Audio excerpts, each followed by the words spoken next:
అగ్ని పరీక్ష నుంచి కళ్యాణ్ నేను ఎప్పుడు ఆ యాంగిల్లో మేము చిన్నోడు నన్ను పెద్దమ్మ సూర్పనక్క ఇలా అనుకుంటూ తిరిగేవాడు. పెద్దక్క. ఇప్పుడు మనోడి కన్నా అందరూ పెద్దోళ్ళే కదా. అలా కాదు, మా ఇద్దరు బాండ్ ఫస్ట్ నుంచి సిబ్లింగ్ బాండ్ లానే ఉండేది. టామ్ అండ్ జెర్రీ లాగా ఉండేవాళ్ళం మేము. సూర్పనక్క అనేవాడు, పెద్దక్క అనేవాడు, పెద్దమ్మ అనేవాడు. మాకు అగ్ని పరీక్ష నుంచి ఆ బాండ్ ఉంది. వాడు అక్క అని పిలువరా అంటే పిలిచేవాడు కాదు. ఆఫ్ కెమెరా, ఆన్ కెమెరా కాదు. నువ్వు సూర్పనక్కవే, నువ్వు అక్కవి కదా సూర్పనక్కవి ఇలా వేసేవాడు. ఆ పిలవలేక కాదు, మేమిద్దరం టామ్ అండ్ జెర్రీస్, అక్క తమ్ముడు బాండే అది. వాడు అక్క అని పిలవట్లేదు.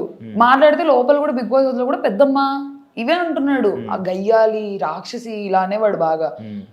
నువ్వు ఫస్ట్ అక్క అంటే వాడి క్లిప్ ఏదో ఉంటే నువ్వు అక్క అంటే నేను ఈ క్లిప్ ఇస్తా అంటే వాడు సరేలే నేను అక్క అనాలి కదా, నువ్వు సరే సూర్పనక్కవు కాదు అక్క అని అన్నాడు. మా ఇద్దరు బాండ్ ఫస్ట్ నుంచి ఆఫ్ కెమెరా, అగ్ని పరీక్ష ఆఫ్ కెమెరా నుంచి బ్రదర్ సిస్టర్ లానే ఉన్నాం.